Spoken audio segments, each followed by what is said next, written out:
La mobilité est vraiment un enjeu fort sur le territoire, d'abord parce que c'est le premier poste de consommation d'énergie. Il y a une grosse dépendance à la voiture individuelle du fait d'une géographie assez contrainte.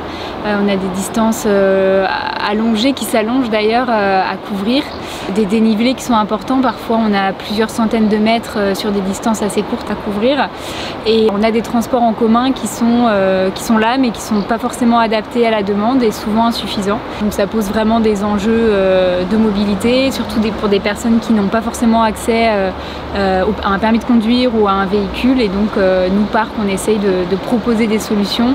L'objectif, c'est vraiment de réduire la part d'autosolisme, donc d'usage de la voiture individuelle. Et pour cela, on travaille sur 3 volets.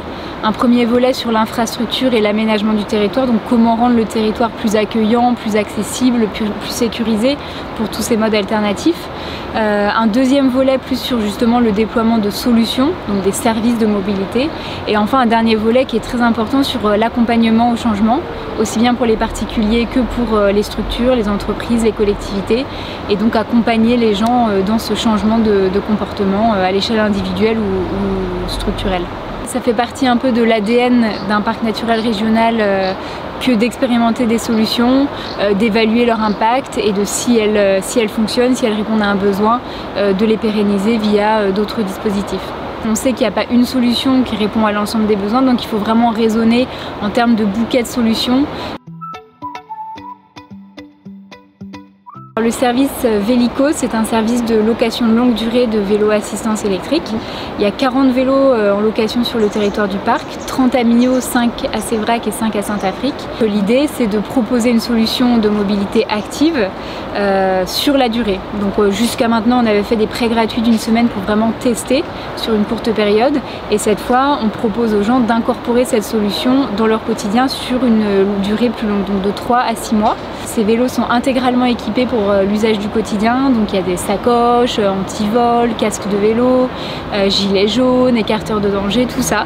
Tout ce qui permet en fait de se déplacer au quotidien, quelle que soit la météo. Si on a des enfants à accompagner aussi, on propose des sièges bébés, des remorques enfants. On propose aussi des remorques marchandises pour les gens qui veulent aller faire leurs courses, voire déplacer une charge dans leur quotidien. Le service a été lancé en mars. Il a rencontré un fort succès puisque dès la conférence de presse, on a eu autant de réservations que de vélos.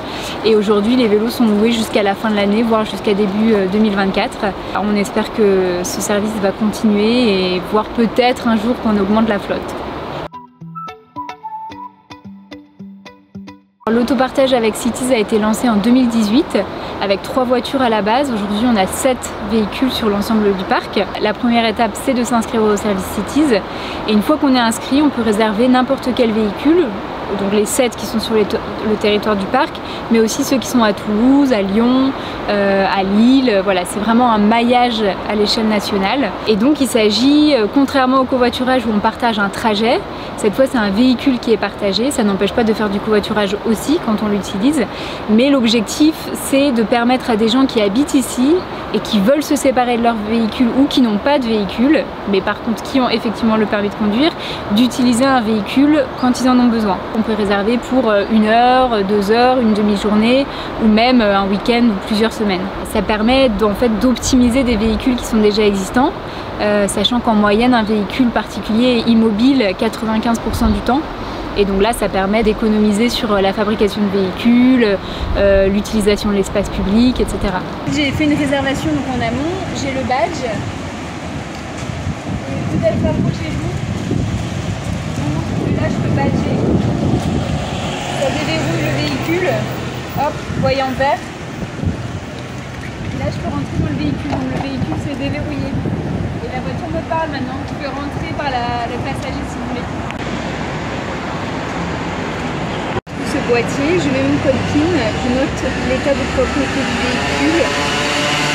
Je à signaler non. Et là, je prends la clé. Tac. Hop. Et là, je peux démarrer. Réseau Pouce, c'est un service d'autostop organisé. D'abord, il y a un aspect matériel avec des panneaux, des arrêts sur le pouce qui sont déployés sur le territoire. Il y en a 165 sur le territoire du parc. L'idée, c'est de permettre aux autostoppeurs de choisir un arrêt qui est sécurisé, donc où il y a de la place après l'arrêt pour que la voiture s'arrête, et d'avoir un système de mise en confiance entre le conducteur et le passager. Donc les utilisateurs sont invités à s'inscrire à Réseau Pouce. Ils obtiennent ensuite une carte adhérent. Pour les conducteurs, il y a aussi un macaron qu'ils mettent sur leur pare-brise et qui permet en fait une reconnaissance mutuelle du passager et du conducteur, et donc une mise en confiance. L'idée, c'est vraiment d'encourager la pratique et de la crédibiliser comme une solution de mobilité. L'éco-conduite, donc ça fait partie du volet justement accompagnement au changement. Ça, c'est pour les personnes qui sont amenées à conduire dans tous les cas. C'est une formation qu'on propose pour adopter des pratiques de conduite qui permettent de réduire la consommation de carburant, tout simplement. Donc c'est aussi bien quand on est sur la route en circulation, et aussi bien d'entretien du moteur, d'entretien des pneus, la pression des pneus, enfin voilà, c'est très très global. C'est un peu les bonnes pratiques de conduite et d'entretien d'un véhicule qui permettent d'économiser du carburant, mais en général qui permettent aussi plus de sécurité. Vitamine 12, c'est un projet d'expérimentation en conditions réelles de véhicules intermédiaires. Donc un véhicule intermédiaire, c'est tout ce qui se situe entre un vélo électrique qui va jusqu'à 25 km/h et une voiture. Et en fait, il y a toute une gamme de véhicules qui existent, certains homologués, commercialisés, d'autres non, beaucoup encore au stade de prototype. Et donc l'idée, c'est de recruter des testeurs sur le territoire qui vont adopter ces véhicules dans leur quotidien pendant 1 mois, 2 mois, et faire des retours d'expérience sur le véhicule, mais aussi sur le territoire, quelles sont les conditions favorables de circulation, quelles sont les zones avec une perception de danger, quels sont les aménagements favorables, etc. On cherche aussi des retours d'expérience des autres usagers de la route pour voir comment ils perçoivent ce partage de la route avec d'autres véhicules innovants. Ça, c'est vraiment en partenariat avec l'association InVD qui est vraiment à l'initiative de ça. On travaille aussi avec l'ADEME qui a aussi pour vocation de développer les véhicules intermédiaires à l'échelle nationale avec formation d'équipes, de constructeurs, de territoires d'expérimentation, etc. Là, on est en train de lancer les premiers tests, justement. On a recruté des testeurs pendant l'été.